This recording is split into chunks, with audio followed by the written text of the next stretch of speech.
Chat Sweet Sweetie starts in 3, 2, 1. And now, welcome to the world premiere. No. We actually don't have the theme song because Sergio didn't deliver on his promise that he was going to deliver for the last episode. And now we're sitting here again. Yet again. It's coming. Again. There's a big demand for podcast jingles right now. Fiverr. Why is there so many people doing is podcasts? getting jingles? Yeah. There's a lot of podcasts being made right now. Everyone's stuck at home like we are. That's true. If it wasn't for the pandemic, do you think we'd have Chats with Sweetie right now? Absolutely not. Absolutely not. Exactly. It's coming. The delivery day should be today. I'm watching you, Sergio. It's coming from I'm Argentina watching you. by a great guy. He's got the vision. He's got your voice audio. He's got the jingle. And It's coming. I gave him the premise of sexy jazz. Sexy jazz. Yeah. Wow. All right. Well, good luck to everybody. You'll Thank you, see. Sergio. Thank you. If it is not included in this episode, it will for sure be a button on this board come next week, and you guys will hear it for the first time live. So you guys are hearing what Sergio's promising. That's a big By promise, next week, Sergio. 100%. Okay. Wow. Wow. I will put my life on the line. He's putting his life on the line. You heard it all. You heard it here first. Chats with Sweetie, available in iTunes, Spotify, Facebook, Instagram, pretty much everywhere. Google Cast. I mean, just think about it. Sweetie, good to have you. How are you? I'm good, sweetie. How are you? I'm good, thank you. Let's get this party on the road. And last week we went to Texas, and a lot of things have changed since we went to Texas last week. How was our trip? Why did we go to Texas? How was it? Did you have fun? What did you do? And when we left, what happened afterwards? Well, I think most people should know what's going on in Texas right now. It's a clusterfuck, to say the least. So we went to Austin last week to basically pick all the finishes of the house. We were due. I was due because I was not able to go with Alejandro the previous week because we were moving. So we went out there for 2 days to get everything done for the house, pick all the cabinets, the flooring, the lighting, the paint, you name it. And we were doing all of this in San Antonio. And then we were going to go to the house to look at the house because neither one of us had been in over a week. So when we were departing LAX, we checked the weather and there was a snowstorm warning already. So we were like, it won't be that bad. We had our puffers. And then when we landed, it was freezing, like rigid, which now in hindsight, that was warm compared to the weather right now. And so we went to get our rental car and it was just insanity in the rental place. Like there was so many people. We waited in line for like 45 minutes. We were able, thankfully, to upgrade to an SUV and we went to the hotel. Everything was good. We spent the whole day in San Antonio. We got everything done impressively. And we even picked our courts. Yeah. Which was stressful. Because it's a big decision. And then we went back to Austin and it was getting cold. It wasn't raining, but it was like getting cold, like progressively getting colder. And they were expecting a storm, I believe it was Monday. And by the time we got home Saturday night from dinner, it was bone cold. Friday night.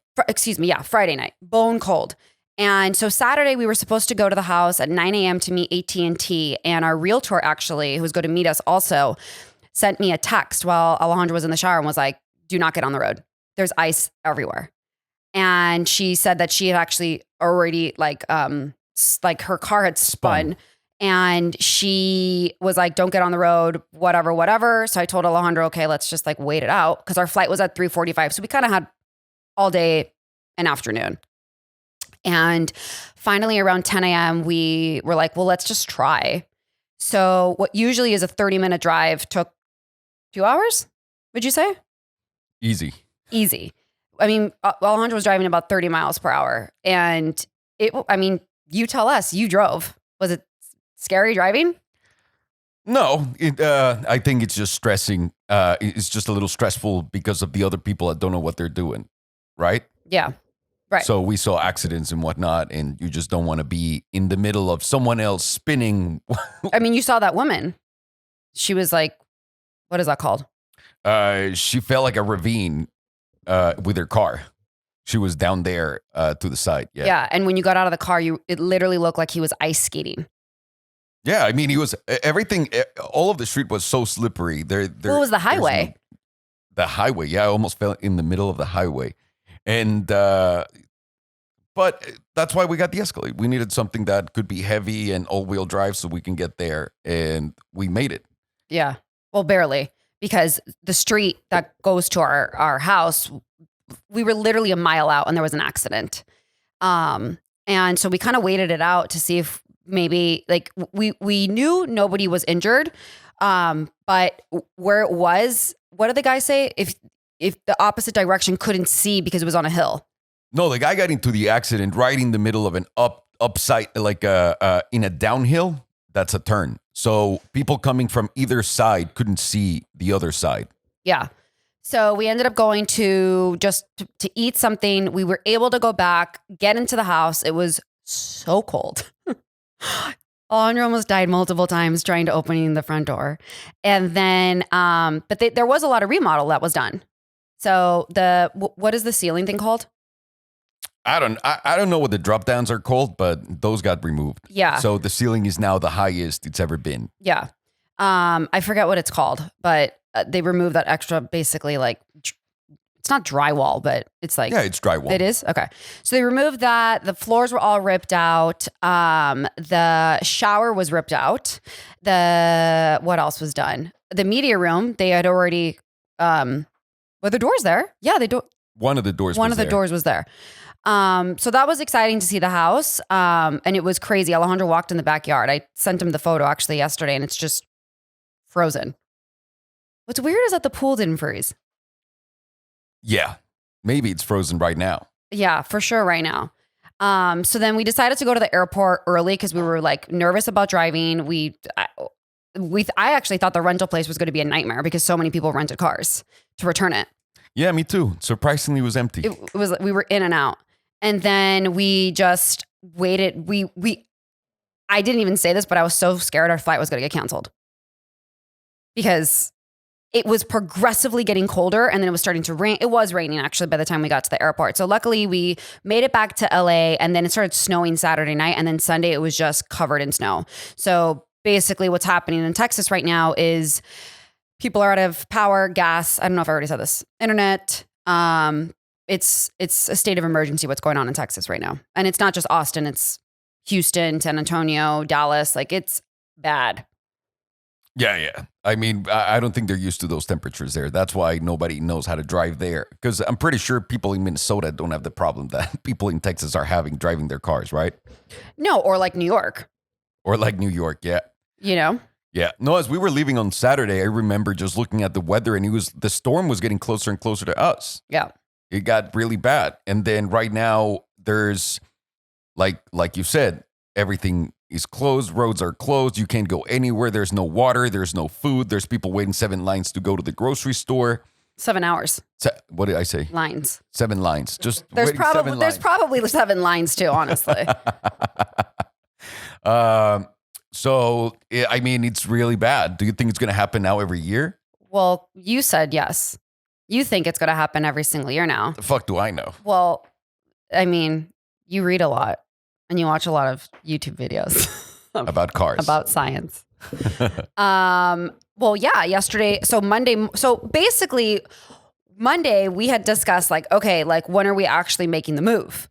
So I'm like, why don't you schedule, let's start scheduling things early next week. And then like 2 hours later, I was like, maybe not because it's a war zone. And then Alejandro was like, we're getting the Tesla solar panels. Yeah, it's a bad situation either way because it's so cold. You gotta probably think that it's gonna get warmer in the middle of summer, right? Like warmer than it normally gets. So you're saying not saying, but you think we're gonna have a brutal summer. Yeah. And wonderful. Yeah, but that also creates power outages. Of course. Well, we've had power outages living in the valley. So we're going to get a power outage in the summer or a power outage in the winter. Yeah. So the decision is, do you want to get a generator or do you want to get the Tesla solar battery stuff? So you might as well invest a little bit more on the Tesla thing because it also helps you out with your electric bill. And in the long run, it's better for the value of the house, right? And for the environment. Right? Yeah, it's all green energy. Yeah. So now that's good. That we're adding that to the house now. That's right. Which is exciting because I think it's pretty dope. It's really exciting to spend more money. Thank you very much, global warming. I appreciate it. Well, like you just said, it does add value to the house. So ultimately, in the long haul, it's a win-win. Absolutely. Absolutely. But yeah, it's really scary. I mean, Rodrigo had a disaster happen on Monday morning. The unit above, so first of all, he's lived there for 10 days. And the unit above him, the pipe froze, we think. And the roof, well, you explain it. Because first of all, the pipes bursted in between floors, so between two floors, and it's not just above rod; it's all of the floor and all of the floor below. So all of the pipes froze, and the water just started to come out because once it freezes, it becomes heavier, and the pressure is not being it's not being let out, so everything just collapses and crashes. So all of his apartment and pretty much all of the building flooded. a disaster. A disaster. And it's like he's barely unpacked. So all of his shit now is basically ruined. And he has a dog. He lives with his sister. His sister has a dog. And there's no hotels. Thankfully, they were able to get into a hotel. But oh my God. I mean, we really dodged a bullet coming back on Saturday. Yeah, and by hours, we would have been stuck. We would have still been stuck there if we didn't. Of course, we would have still been there, and it would have been not a good situation. So we, it's devastating what's going on with the millions of people that are out of power and gas and everything. And I can't stop thinking about all the animals. Yeah, I know. Poor little guys. So that's basically our Texas update. We still don't know when we're actually making the move because obviously this week we're just kind of going literally with the flow because we're not going to go out there if there's no food, if there's no toilet paper, why are we going to go out there? Especially if there's no toilet paper. Especially if there's no toilet paper. And I don't even know if we can get out there with flights. Yeah, I guess we'll see. Good luck, everyone. So last night we were watching TV together and you suggested that we should watch the Britney Spears documentary. Who recommended you it? Brian and basically the entire internet. And so what is this Britney Spears documentary? And then explain the situation that's going on with Britney. So it's a show on Hulu and it's the New York Times Presents, I think it was. And it's okay. It's a documentary about Britney, but there's this whole movement going on about freeing Britney. And you're going to have to explain it better than me because I don't know all the lingo, the lawyer language. But basically, for the past 12 years, Britney's been under a conservatorship. I explain what that is because I don't know how to explain what that is. Someone else has to act like your dad, whether it's for your person or for your business or for both. So basically, there's this whole movement of freeing Britney because she's being controlled. Would you say that's correct? Or what did you take from it? No. But say, what's the documentary about? So and then we can go into what it's literally about freeing Britney and having her dad not be in control of her life and her finances and her decision making anymore. And so it was about an hour and a half documentary, and it's all about the unfolding of Britney and how she got to where she is today, basically. And it's wild because we're very close to her age. I think we all saw it unfold, and the guys from South Park nailed it when they did it because they called it out in 2007, but no one listens to those guys. They said, this is what's going on. This is what's going on with Britney. What is your take from it? It was super depressing. So she was so young when it started. And what I didn't realize is her career wasn't even that long when shit started to go really down. She had her first child at 24 years old. She was a child herself.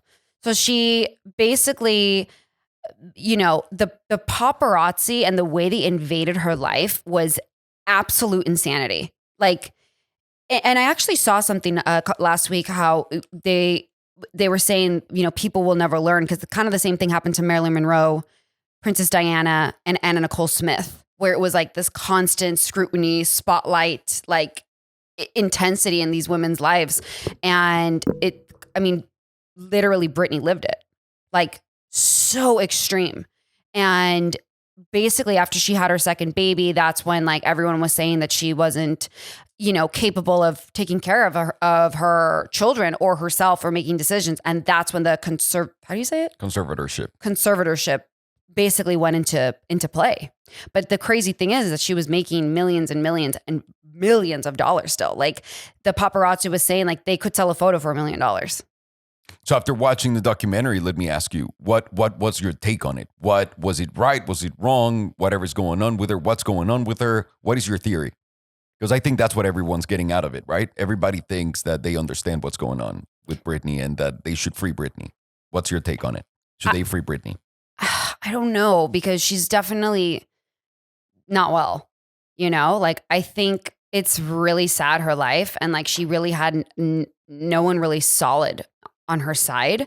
And she obviously was a very smart and talented and like, and understood what she was doing for a really long time. I mean, as they mentioned in the documentary, she was kind of the only girl in a male pop industry that was going on with NSYNC and Backstreet Boys and 98 Degrees. Well, her and Christina Aguilera, totally. But I think, honestly, I don't really know, because she is clearly unwell.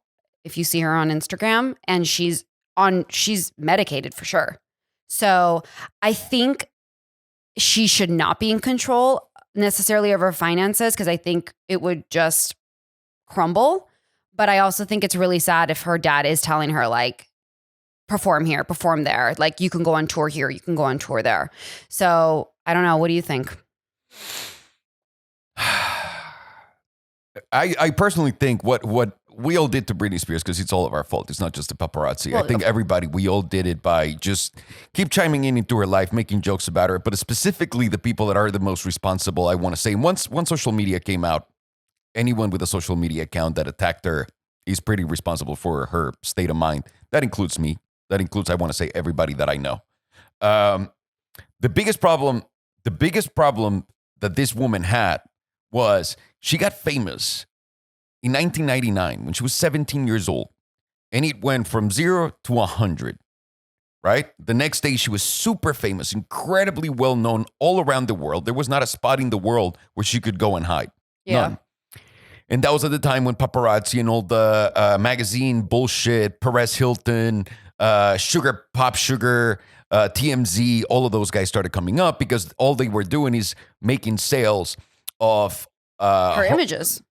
Not just her images, but like of reporting of horrible things happening to people that you like. Because America loves building up their people, and then they love seeing those people being destroyed. They love to follow it. And then they also say America so they can feel better about themselves. Oh, we love a good comeback story. We like to see Britney come back.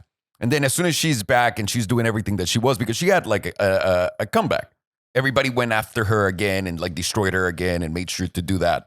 So everybody stepped on this woman's mental health to a point that I've never in my life paid attention to. Obviously, Anna Nicole Smith suffered through the same thing. What people don't understand is you're going to be famous. You're rich. You can do anything. Why don't you just hire a therapist? Why don't you just, there's no exiting that. There's no exiting the fact that everybody that knows you wants to bother you at all times. I can't even imagine what it's like being in the public eye, having all the paparazzi coming at you nonstop, 24/7, breaking into your house. And then you have all the idiots that were asking her and all the, and this really showed how bad our society was at the time, with all the guys asking her the questions like, so you got fake breasts. Remember that creepy guy asking her that on a TV show? It was... And she's like, I don't want to talk about it. What about David Letterman going at it? Like, what about all these people that in front of everyone? And we were all like, yeah, why is she not answering about her tits? Why is she not like, it's just a lack of education.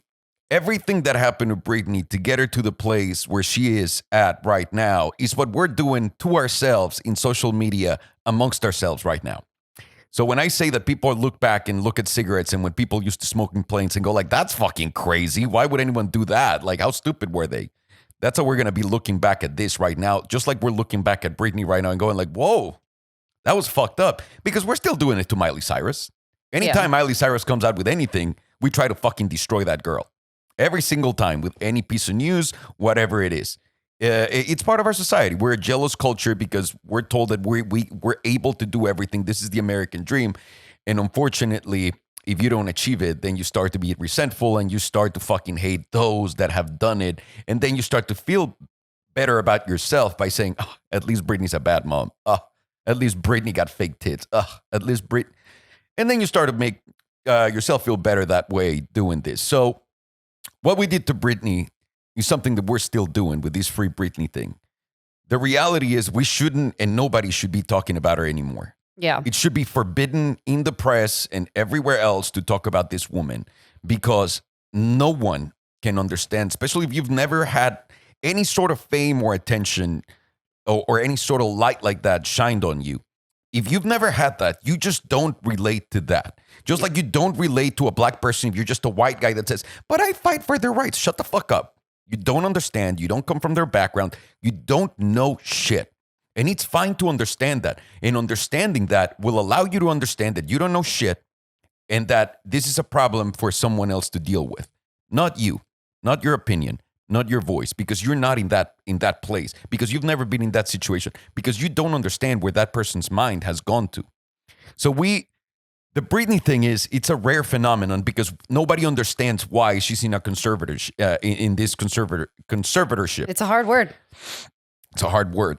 And the reason why she's in it, to my understanding, and just after looking at it and after everything that she went through, is we have some friends, and I mentioned to you this last night, that are not functioning adults. They're functioning adults for 5 years. Yeah. And everything looks great and whatnot. And then something happens. And they snap. They snap and they lose their shit. And they're able to kill themselves, sell everything. I mean, if they're a guy, fuck a guy, like out of nowhere. Like they're capable of anything that you would never in your life go like, yeah, my friend will do that. They'll do. And we had a recent case with one of our friends, and I told you that. Yeah. I think that's what Britney's going through. Once you get to a certain space in your mind where you start to question your own self and your place in this world and your place within yourself, you become completely off balance. And that balance can go up, down, left, right, in, out. And if you yourself can't find that balance again, it's going to be really hard for you to maintain sanity. It's going to be very hard for you to maintain control over your relationships. It's going to be really hard for you to understand why you're doing what you're doing. Because think about it like this. You get drunk and you'll say, before you get drunk, you're like, I never get bothered by anything online. I never get bothered by my friends calling me this. I never get bothered by this. But once you're drunk, nothing happened. You didn't feel a change in your mind happen. It's just the chemistry in your brain changed. And now you're getting upset. That's what's happening to this person without her understanding that that's what's going on. So all of her ideas seem to be her ideas, but they're not. Mm-hmm. Does that make sense? Yeah. So when people talk about like free Britney, let her be, she can't be. What Britney needs is for everyone to shut the fuck up and stop talking about her and minding her business and letting her be, for her to perform, do whatever she wants to do, for her to have someone take care of her finances. I understand that her daddy's like the guy that's in charge right now and she might not like that. But there's one thing that you have to look at and always chase the money and always chase the shitty people. If the dad was a shitty person, kind of like Lindsay Lohan's dad or like other shitty dads that Michael. we've known, right? Like those guys, weren't they hunting for the money? Weren't they pushing their daughters to the limit? Weren't they at any point taking an interview to talk shit about the daughter? The dad doesn't talk shit about Britney. The brothers, sisters, mom don't talk shit about the dad. Yeah. It's the people around them that don't understand the decisions, that don't understand why Britney can make her own decisions, because when she was fine, they were favored with money, with attention, with that place in society. Those are the people saying, the dad always wanted this. Listen, we're all are different. Everybody's got their own mind wherever, and they all have their own journey. The dad came from a place where he had to sacrifice all of his life to be able to give this child the opportunity of becoming Britney Spears. And she did. So the dad, in a way, feels like, I created this. I should be able to take care of it. Yeah. And I'm not saying he's ripping the rewards. He's like on a new fucking house and then you were asking because the lawyer in the conservatorship was trying to get a raise because he raise. was saying, now Britney's working again. There's a lot more business that I need to manage. It takes more time, more people, more resources. I need a raise. No one talked about the raise, the amount that he was looking for. No one talked about that. They just looked at it like he just wants more money. And it's a tricky situation because Britney might not want the conservatorship when she's fine, Yeah. right? Because she's like, all right, I'm fine again. But all it takes is just the one bad thing that someone says, and clearly her children are the trigger for it. Because she loves her Clearly, children. Yeah. Absolutely. That's the trigger for this woman. And everybody's knocking at her with them. Everybody's talking about them. Yeah. And that's just unbelievable. Poor And Britney. it's in front of everyone. And all these people that are trying to do something good with the Free Britney thing are doing something horrible to her. Because what they're doing is they're judging how her life has to be run. They're doing interviews. The women with the Podcast. Those are the most ignorant women I've ever heard in my life talk. Yeah. These are just women that follow a Britney story and on Instagram, and then they talk about her life as if Britney was putting out messages. Let me be clear about something. When you're writing on Instagram, as someone who does this, as someone who I make a living not only from doing it, but I also make a living from analyzing it and doing it for others. So I understand how people talk and why they say what they say. When people want to talk about something, it's because that's what's in their head, and that's the number one thing that they want to bring out, right? So whenever you see someone that's giving you, and you tell me if I'm wrong, all of your friends that cannot get a boyfriend, that can't find a happy relationship, are the ones giving relationship advice on Instagram. They're the ones sharing the memes. Yeah. Why do you think that is? Because that's what's inside of them. That's what's coming out. They're telling you what's in their head. Everybody's telling you at all times what's in their head. People are just not paying attention. So what's in Britney's head? Now, in a more simple way, because Britney, whatever's going on with her, and I think it's medication, like for either bipolar or antidepressant, something. She's for sure chemically imbalanced. Yes. Absolutely. Or it could be drugs too, going with that, because when you take drugs and you have a mental problem, it exorbitates that problem to the moon and back, right? So do you think she's on medication right now? She has to be in medication. This is not the woman that's right now posting Britney stories and her eyes and When she does her fashion shows? Yes, that's not someone that's there. When Britney's there, you see her like talking and you see the Engagement. woman. She's not there. Yeah. She's on a break. She's outside of her body. That's not Britney. So do you think when she was performing in Vegas, she was more...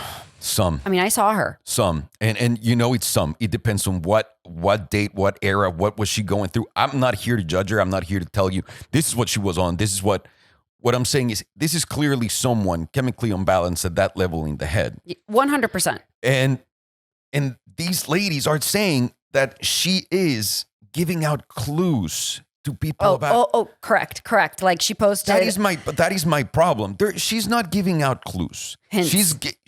She's not being a genius like Elon Musk and writing like Tesla, Codes. this and that. No, Britney's giving you what's inside of Britney's head, which is really on the surface. Because the Britney, in-depth Britney that everybody would like to see is completely gone right now. Yeah. She's not there. She can come back, but she's not there right now. And that's what everybody is knocking on right now. And it makes no sense. They have no right to do what they do in this movement because it's not helping her. Maybe they're trying to help, but I don't think so. I just, unless you're incredibly ignorant and you don't realize what you're doing, then you're not trying to help. You're just doing it because of, you want some attention and whatever, which is fine. Everybody wants some attention. But it's more negative than positive. I think this is something that we need to deal with at some point. As a society. As a society, number one, against others. Because it's unreal what the internet can get away with. And it's unreal, forget about what the internet can get away with, public people that have absolutely no standards whatsoever for anything that they do. And they've demolished the life of so many people. Yeah. Because they just felt like it. They wanted to ask the real question. They wanted to really poke the bear. Who the fuck are they to do that? And that's a problem. And the other one is what I told you. People will look back into right now and say, man, how did we smoke cigarettes on the plane back then? How did we all were on social media doing this right now? One of your friends messaged me the other day and goes, well, she posted on her story. She goes, you know what? Instagram has become really boring. I don't know what the fuck is going on. And I replied, and she goes, it's because I don't really care because I use it for business. But why is Instagram so boring? Because of what you did. Because everybody on Instagram is trying to sell something, whether it's themselves, a crazy life that they don't have, a perfect palette of colors in their life that doesn't exist, the perfect picture, the perfect pose, the perfect everything. Instagram was fun when we were all ourselves and we were just sharing, hey, I just had some fucking eggs and they gave me diarrhea. Awesome. That is fun, dude. Now you trying to sell me on whatever bullshit. You can have a business account, but on your own pictures, if you're selling something other than your reality, you have a humongous mental problem. And I know it sounds completely crazy right now to most people listening. You just give it 5 years. Because what I do is it's giving me that and accelerated that because I get to interact more with people and all that stuff. But now people are starting to get it. Doesn't everybody find it fascinating that anxiety just started after Instagram and all of those apps came up? Yeah. No one sees the relationship between those two things. I mean, I think a very small percentage of people do see it, but 90% of the population don't. No, of course they don't. And that's the problem. The problem is we're all selling something in our Instagram that's not real. And we've set up that to be the standard. Yeah. And everybody's expecting that to be the standard. So no, you're never going to be happy. No, that anxiety is never going to go away. Yeah. Because for some reason, you need to validate yourself with them likes, them follows, and them bullshit. And I was telling you this, I think last week, the filters, like how that's really ruining people's like self-esteem and filters and poses. There's some people that I know that are poses. There's some people that are horrendous looking that I see that they photograph incredible, but you see them take the picture and you're like, oh, it takes 5 hours for you to take that one picture. Yeah. I get it. So it's not that casual. Right. But no one understands it's that. a production. Everybody's like, she just took that picture. That's incredible. Yeah. No. Yeah. So what that's doing to us, and because there's no rules, there's no laws, there's no guidance, there's no one telling you guys what to do, because people that do this, people that have attention, people that have the light on them, they deal with it in their own way, and they go and they search for empathy and search for advice with people that do the same. To me, it was very precious when I met Hookah. Like, it was a life-changing moment for me because I was finally able to talk to someone that understood where I was coming from. Yeah. That understood what my problems were, that understood how I felt when this happened, when that happened. And I was able to chat with him, and we were able to, like, you know, if you're going through some shit, I'm here for you. This is how I solve it. You could relate. Yes, but there's not a single person really talking out loud and saying, by the way, guys, if you're going to be on Instagram, if you're going to be on Facebook, these are the 10 things that you should and should not do. Yeah. This is why you should be on it, and this is why you shouldn't be on it. Because people like us are considered crazy when we talk about this shit. Right. Because it's not normal. But what they don't understand is whatever we're going through is what now everybody's starting to go through. Remember when I used to have the stomach problem and all that stuff at the beginning? Do I? Right? Yes. I mean, should we give a little bit of the backstory of that so people that don't really know? Give it a shot. Well, what years was it? Was it really? 6 years ago. 6 years. Yeah. So right when we got married. When I started with this. Yeah, when we got married. So basically, we would go on vacation and Alejandro was ill. He was literally sick and we couldn't leave the room. He had the worst stomach ache. He felt depleted, fatigued. And it got to the point where, and I don't mean this meanly, but it was unenjoyable to go on vacation because like I couldn't get out of the room. He couldn't get out of the room. And it was like he was working nonstop. And then I'd finally be able to convince him to go away for 3 days and we were in the room. And he was not like I was working. I was just sick. That's what I'm saying. Like you were mentally not there. Physically, your body was there. And mentally you were just not well. And he always felt like he had to be creating. And it was, you you were sick. I actually didn't think about it at all. I thought, to me, it was weird because this is what I'm saying that everybody's experiencing. I go on those vacations. I was really excited. I was like, I don't have to work for 3 days. I already did all of my work. I'm ready to go. Just like all the time before, because I worked before like a motherfucker, right? Like when we did movies, I was working nonstop. And then when I'd go on vacation, everything was great. Yeah. But this was different. No, this was,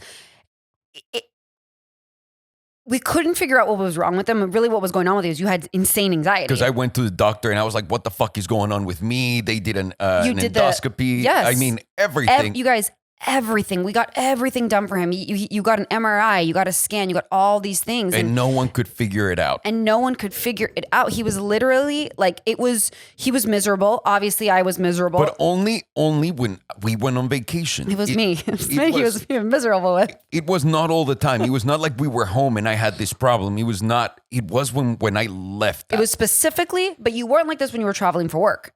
There was some. Well, no, because I was traveling for work. Right. I felt like I was doing it. And it was subconscious. Again, I never felt it unless I was going on a vacation at this point. With me. Not with you on a vacation. I mean, who else am I going to go on a vacation with? Britney? So I started going on vacations. I got sick. And the third time, it was unbearable. I couldn't eat anything. I just couldn't leave my room, and it was miserable. I remember I said to you, I was like, I love you, but I'm not traveling with you anymore. I came back to LA, and I actually just said on my Instagram, I was like, guys, why is it that every time I go on vacation, I get this? And then a lot of people, a lot of creators, a lot of my friends that still are not dealing with this, that still are going through this bullshit, that still are putting up with it and hiding it from others and still have these problems. They all told me, dude, I get the same thing. I get the same thing. And I started seeing a pattern. All of these check marks online were telling me that they were going through what I was going. And it became so obvious to me. My problem is not physical. It's mental. Yeah. And I'm not aware of it. And I don't feel it on my regular life. And there's no indication of it in real life. Right. Except when I go and you remove me from my situation and put me elsewhere. That's when the problem becomes obvious, but not obvious to the point where you're like, it's your head. I thought it was my body. Like I thought I was going to Mexico on vacation to the beach and getting sick because I was by the ocean or something. Oh, the tacos. Or the tacos. It could be everything except me, you know? And when I realized that, I said, well, I don't want to be like this. And I started working towards it. And I started to look into it. And I started to look into it more and more and more and realize the damage that I was doing to myself, the strains that the straining that my brain, my body, my soul was going through while trying to create, because people don't realize this is a different type of connection. This is a different type of environment that you build online. This is a new you that's there, that hasn't grown, that it's not going step by step up the ladder. It's just someone that you threw all the way to the top and then just pushed them down, and he's fucking rolling down the stairs. And it's really scary. And this is happening to everybody. I'm terrified for the kids right now growing up with this, that don't know any better. Yeah. And the kids already are trying to do this and sell themselves as a product, as a cool image, as whatever the fuck it is. This is a humongous problem. Humongous. And it all, again, stems down from people not leaving you alone, not understanding how you have to deal with other people telling you how to live your life, other people judging your ideas. Just think about this. All these people on the internet that are commenting like, fuck you, and all these super brave people, when someone talks shit around their circle, they lose their shit, right? They go, oh, you were talking shit behind my back? Of course. What are you? A softie? People are talking shit behind your back. That's the least of your problems. And with that alone, you go crazy. Yeah. Imagine having 1 million people telling you all day that you're good for nothing. Yeah. That you're a fucking loser. That the thing you love the most, your children, you're not fit to have him. That the guy that you're in love with, you don't deserve it. Kevin. You know what I mean? Like, that is fucked up. No, I mean, fucked up. And again, this is a problem that has a serious repercussion? No. A serious spike within the problem in the United States. I thought it was worldwide. I thought it was the internet. Once I opened my channel in Spanish, and this is why I was like, whoa, this is really nice. You understand that not everybody's as angry and not everybody's as ready to tear you down as in here. You've said that A billion I times. remember when you started Salamundo, you said that you were like, wow, the audience is It's amazing. so nice. Amazing. Yeah. Like people don't understand how nice anyone outside of the US, online and offline, they are. Yeah. It's unreal, the warmth, the support. Of course, there's negative comments and Sure. whatever. It's There's always going to be. It is what it is. Not everybody's going to like you in that school. But there's a difference between let me fucking destroy you because I build you up and there's got to be something wrong with you. It's unreal that you have this all and I don't have anything, to the other people just being like, whatever, you're a fucking idiot. That's a big difference. And in the United States, this problem is way higher than anywhere else. And the people from here mentally are way more destroyed than anywhere else. And the problem will never go away. Google has taken me to go talk to their people in Palo Alto about this. They were planning on putting together like a comment section thing that they were going to do to mod the comments. It's not about the comments. It's not about someone saying, fuck you. It's not someone calling me a beaner. It's not someone calling me a spick, whatever you want to call me. I don't fucking care what you call me. It's the things that they attack Britney with. Yeah. The things that matter. You're not fit for your kids. You're not fit. That husband, it's a fucking piece of shit. You're just white trash when you want to get this done. Money hasn't changed the fucking ghetto girl that you were. Everything about your essence gets shaken and they don't even have to curse at you. So how is the comment section gonna, And I told Google, the only way you can do this, and this is an unpopular thing, you want to be around the internet, get a fucking driver's license for the internet. So that whenever someone's bothering me, because this is something that happens on Facebook a lot. In Facebook, I see this.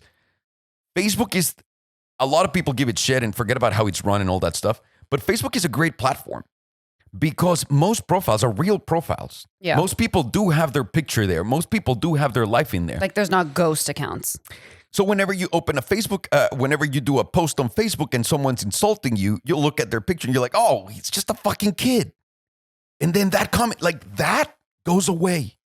Or then you look at it and see the guy, you're like, that guy's saying something about me, and it goes away. But on Instagram, there's the guy with the 0 followers, following 1,000 people and 0 posts, tearing you to pieces. And you don't know who the fuck that is. If you give everybody an ID like you do in real life, this would end.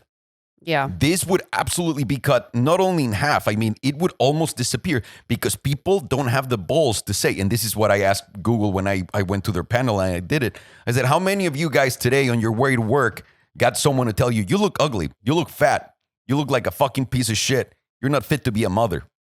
And everybody laughed and no one raised their hand. And I raised my hand and I said, I've gotten all this morning, all these things online. Is the people online not real? And everybody just stayed fucking quiet. And then I just went off. It's true. You are whoever you are online. Of course. I don't understand why people create a different person. Why they have the balls to do that online. And I love the people that like to talk all this shit, but they don't even put their name on their social media. Well, I mean, There's people a are thing- not happy with themselves. Now, I'm not saying you're not allowed to talk shit. I'm not saying that. That's freedom of speech. If Belen wants to talk shit about Alejandro, go at it. But I know it is Belen talking shit about Alejandro. You know what I mean? That is the value of what I'm saying.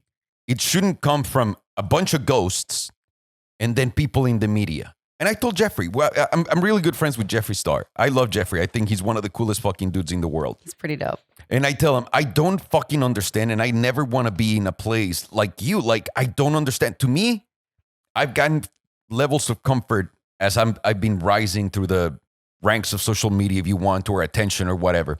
I get to a certain point, I make sure that I adjust and I'm comfortable there and I can go on. I got to the point where I'm comfortable and I know that anything beyond this, it's scary for me. I don't want to go there. It's not, I don't enjoy being someone that people know. I don't like it. It's not my thing. Even though you guys see me and it's like, then why are you doing all this shit? Because I enjoy creating content. It's another thing. That's the same thing as Britney Spears. Why don't you just fucking stop that? Because I love it. And I'm fucking good at it.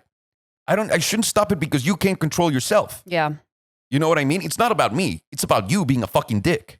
correct. So I went through the ranks and I did that little by little. And I told Jeffrey, man, I wake up sometimes in the morning, like the Kanye West thing. Yeah. And there's a story about Jeffrey everywhere. And I'm like, how do you deal with this, man? Like, that is crazy. He's a very strong dude. Yeah. Like a very strong dude. Not everybody's built to do that. No. And I'm telling you, 99 out of 100 people are not built to be on social media the way we are right now. I completely agree with you. And I think a huge thing about the US is, you said earlier, they love to see you fuck up and they love to see you down. And that's when they thrive. Yeah.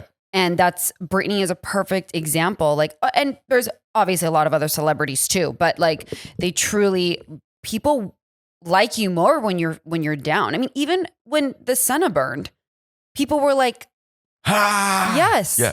Like your Instagram grew because they wanted to see that The misery. The misery. The guy that, had that the something car burned fucked down. up was happening. And it's like they always say, all press is good press, but it's not true. It's people want bad press because they want somebody to crumble. They want somebody to suffer. And obviously we knew a little bit of the whole Britney thing just from over the years, but it was so crushing watching it last night because I remembered a lot of her interviews and all her Us Weekly covers, obviously. But I really remember when she interviewed with Diane Sawyer and she was crying, saying like she just wished it would stop. And it's like, she was so young, you guys. She still is, but she was 26 years old. Like, and By this the was way, before Instagram. It doesn't, that's what I'm saying. She was like, what's happening to her is what's happening to everybody. Everybody's living in the Britney world without the Britney attention type. Does that make sense? Yes, but let me ask you a question. So, for instance, like the Kardashians, like Kylie Jenner, like how is she mentally not like necessarily like Britney or Miley? Like Jeffrey. Just, I don't understand. Just a different beast. Some people have it, and by the way, it affects them. They don't show it, but it affects them. Yeah. And you don't know them, so you don't know how they're I wish I did. living like their day to day. Because again, they could be like me, everything is fine, but there could be a moment when they can go on vacation, they can go on this. You don't know what it's causing. Of course. I'm just saying like the Kardashians are very grounded in that sense. Like none of them have had crazy like. No, they're incredible at controlling their own narrative. That's what they're at. Well, Kris Jenner is. And that's because Kris Jenner is a fucking G Monster. and a genius and a monster. And she's been there, like when I told you that Hook and I met and we were like, dude, we shouldn't do this. We shouldn't do that. We shouldn't fuck with this. Kris Jenner's there. She's like, I've lived it. I saw it with Kim and her sex tape. And then they started to get progressively famous. And then little by little, she started doing it. And you also see it. Like one of them doesn't want to be on the show anymore. Courtney. They cry quite a lot on camera, Like which me. if you're already crying on camera, can you imagine how you're crying when you're off camera? Yeah, by the way, I'm not doubting this. I'm just saying they are. I mean, their narrative is really put together. It's insane. Really well put together because they have all the stops in place. This is what Britney didn't have. Britney at some point had a clean narrative and all that stuff, but she got to the point where, I'm sorry, fuck this narrative. I don't want to be whatever the fuck you want me to be. There's a breaking point for everything. Why do you think Jim Carrey, having everything in the world, went and said, like, this is ridiculous. This is fucking nothing. I just want to be me. I don't want to be. Why do you think Tom Cruise can't be Tom Cruise? well, he's also in Scientology. That's But why do you think Tom Cruise can be Tom Cruise? Because people will immediately have an opinion and destroy him. So these people, what they do is they build a fortress around them, They control so that no one can get in. And that's honestly not a bad thing to do. But the problem when you're creating a fortress, you're not anymore in everybody's reality. You're not anymore in that world. You're not anymore in that playing field with everyone. You're going on your own. And at some point, that could turn really negative. Well, it's happened to a lot of our younger celebrities: Justin Bieber, Selena Gomez. You know, What's her name? The Biebs. The girl that I don't like her, but Miley, no, Demi Lovato.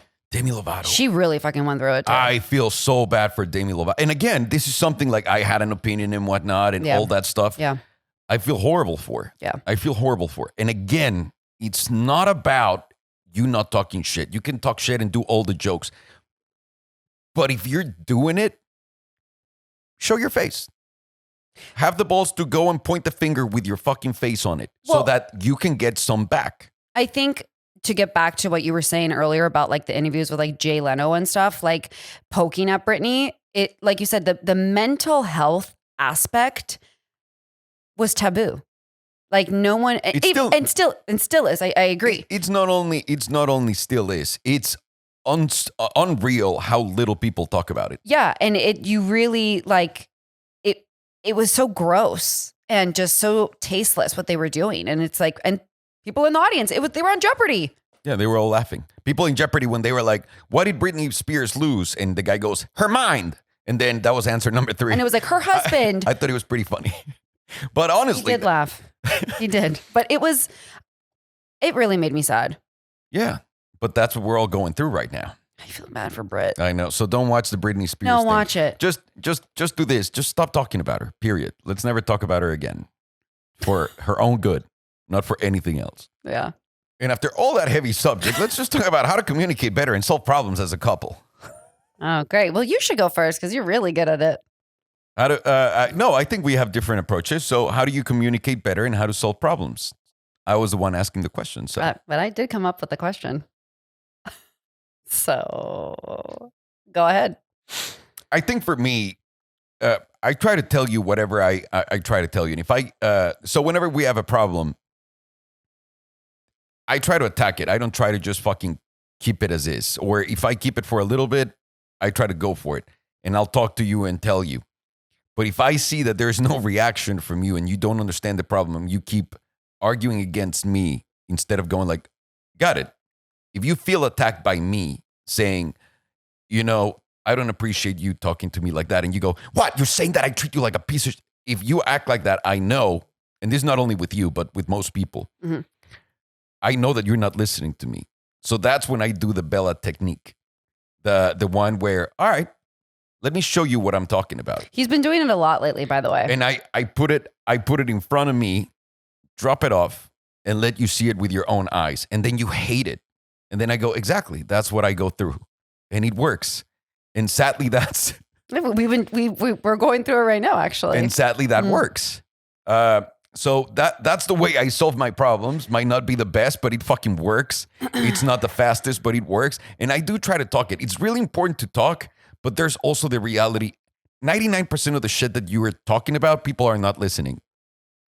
No matter how much you want the other person to be paying attention to you, they don't pay attention to details. They don't pay attention to as much as you want to pay attention to. And to you is something really important. To them, it's not. So you also have to know that not everything is about you, that it shouldn't be that important. Like maybe just analyze the problem and make sure that it's not that big of a deal. And if it is, just really put an exclamation point in it.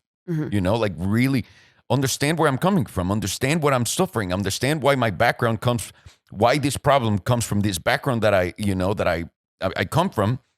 And this is what it creates on me. And if then they're not listening, then I go to the harsher method of, let me show you what I'm talking about. The Bella technique? It's not the Bella technique. You call it that. You just called it that. You just said the Bella technique. Well, yeah, but that's what you say. Like, you treat me like your dog, like Bella. But it is. No, but one day when you write your memoir, you can put in the No, Bella because it's technique. different. With dogs want attention. Dogs just want one thing. They just want you to be with them and attention.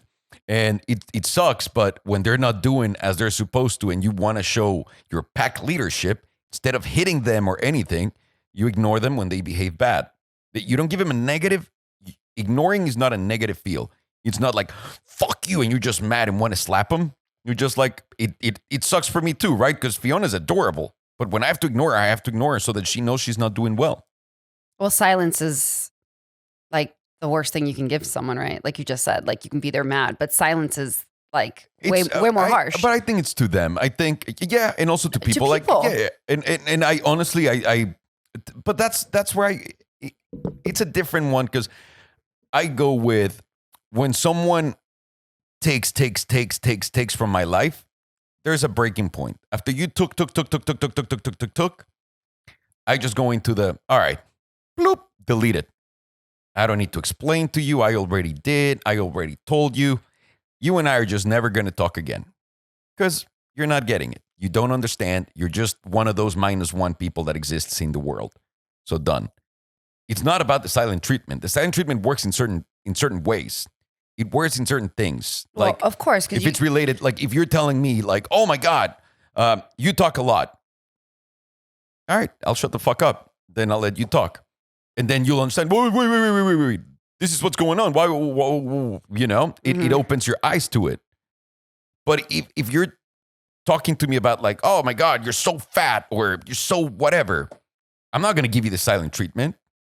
I'm going to find an insecurity that's equally as big in you as the one that you found in me after I ask you already politely 7 times to stop because it bothers me, and I will poke at it so that you understand what that feels like.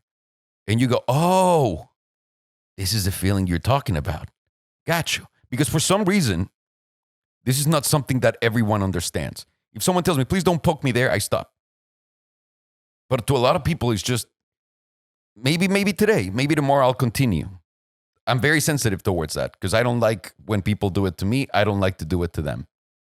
So how do you deal with problems? This is quite the advice. I think it all depends on the person that I'm dealing with. Obviously, I can't compare my marriage problem solving to, for instance, me arguing with my sibling or arguing with a friend. So I have to adapt to whatever relationship that is. And I think it's a constant learning, but the biggest thing is how you approach the situation and your tone. And I think that is very, very important in any relationship and any problem solving. Because if you go into it aggressive and violent, it's not going to have a good reaction. Where if you can learn the tools, gain the tools to approach the situation like, hey, it upset me when you spoke to me in that tone, you're going to have a better reaction from the person that you're having the conversation with. What if you don't? What if you don't want? What if you don't get a good reaction after you were like, hey, this is what is bothering me that you're doing to me? Well, everyone has a different personality. So what? For what me, goes I'm next? going to get defensive immediately. And then have to figure out how to, again, dealing with the person. So for instance, with you, we already talked about this. I always have to be the one who backs down and comes to you and say, like, have the peace sign and like want to like make things smooth again. Yeah, but that's the approach of like how we deal with whenever we fight. With conflict. Yeah, but how do you solve an issue, a problem? By either apologizing for, first of all, taking responsibility for what I did, because there's two There you people in a relationship, and again, marriage, friendships, mother, daughter, whatever. But you have to take ownership and accountability and responsibility. But so does the other person, because the other person always thinks they're innocent and they're not. They obviously play a role in it. Why are you smiling like so like sarcastically and? Because Hitler thought he was doing the right thing. You know what I mean? No. Like what that means is we all think we're on the right at all times, and sometimes Every person thinks that, by the way. yeah. And The Hitler example is a bit extreme. but you have to go extreme, right? Like I that's me. I like to have my metaphors go completely out there so that people understand what I'm saying, because again, people don't really understand when you say something. So even that dude thought he was on the right side of history. A lot of times when you're arguing about something, you don't understand your attitude towards it. And when you say, I get defensive and I do that, that is most of the time how you started. There's not a, hey, by the way, this is what's bothering me or whatever. Or when I come to you and I say, hey, by the way, this is bothering me, the instant reaction is defensive. So that's telling me you feel attacked by me, telling you to stop doing whatever you're doing. So see, it's a two-way street, but course. You're only looking one way. You're not looking both ways. If you were looking both ways, you'd understand why this is about to happen. Because I do come and say first, this is this. You want to double down on whatever you're doing, then I have to go to the next one. But I do have a next one. What is your next move when I don't pay attention and I keep doing it? It just depends on each scenario, but I can't deal with it because you make it pretty miserable when you get set in your ways if something's bothering you. Yeah. And it's extremely unenjoyable. Yeah, as it should be, because I am in that position because of that. Right. But you're again, sitting here and you're saying No. you look both ways every single time in every single scenario, always in your life. No. It's not. No.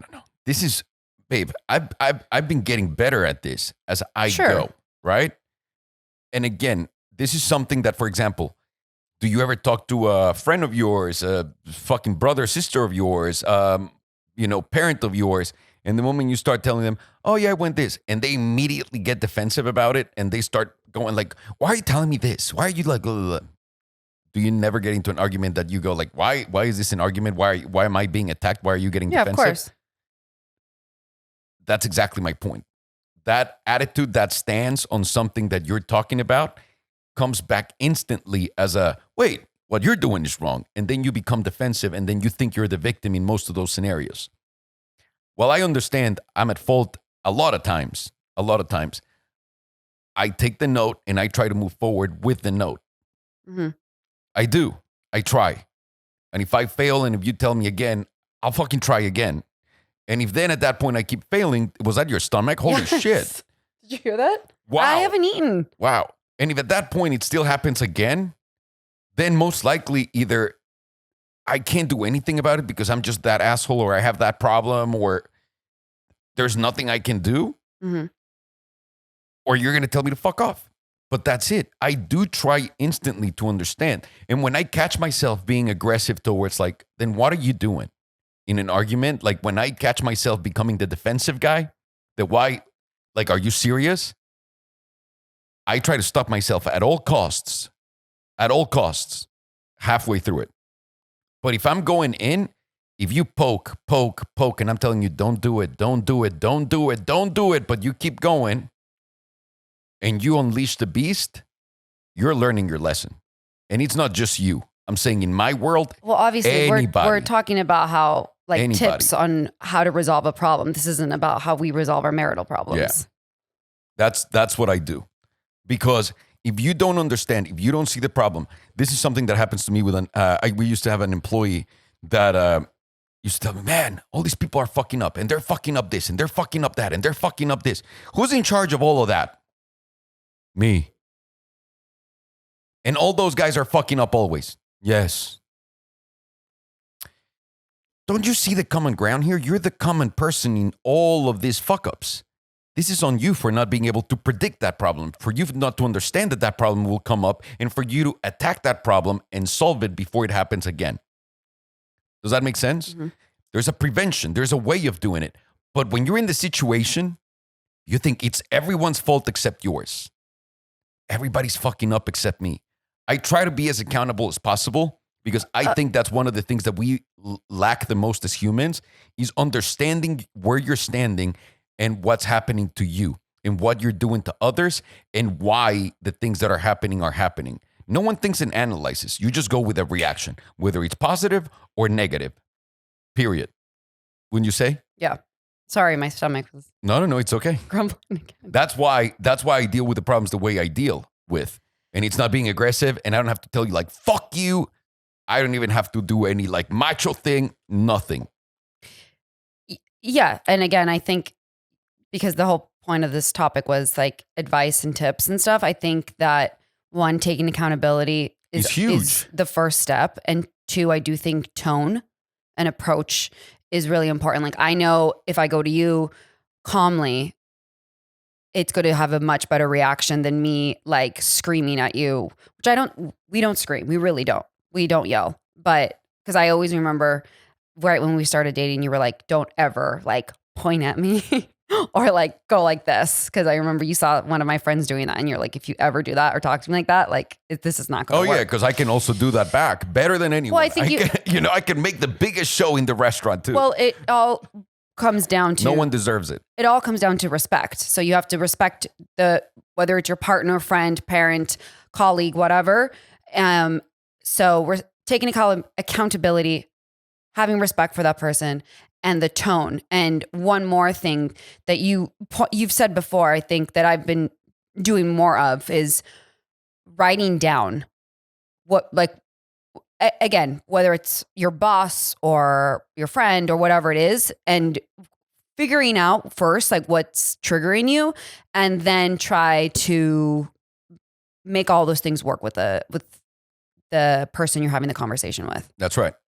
But obviously every situation is going to be different. You might have an emotional attachment to it. There might be, resentment. I mean, there's so many other things that are attached to when you have to resolve a problem. But I think if you can go into it holding your own accountability, having respect, and choosing a tone that's as neutral and calming as possible, that's going to be your best bet to resolving an issue. Yeah. And treating everybody like you want to be treated. That to me is number one. I never, the yelling thing in the restaurant, for example, is a great example because I never want to do that to anybody. By the way, No. We've never done that. We've never done that. No. Thank God. No, but I remember you saying no, because and not just the restaurant, just the I remember the talk. I remember that we were at a place with a friend that was dating this girl outside of a restaurant, and she just fucking made a whole show, and all of the valet people were looking. And I said, if you ever do that to me, I'm not gonna stand like my friend there. By the way, I would never. You know what I mean? Like I'm going to also like make a show because it's not a one-way street. Like you're going to embarrass yourself. I'm going to embarrass myself too. Yeah, but 100%. But I think it also like when you talk down to someone too, like saying you're this, you're that, like that's another like really horrible thing to do. But to get back to the topic real quickly about people arguing in public, don't do it. No. It's so fucking horrible. And it's so uncomfortable for the other couple or friend or whoever the other person is because you want to die. Yeah. Because you're mortified. That's right. So if you get upset with your partner or your friend or whoever, handle it in the car or at home. That is great advice. And I think we're going to leave Chats with Sweetie right there. Thank you very much, everybody, for listening. Thank you, Belen. Thank you, Sergio. Sweetie. Thank you, sweeties. And thank you, everybody, for listening or watching. Take care, guys. See you later.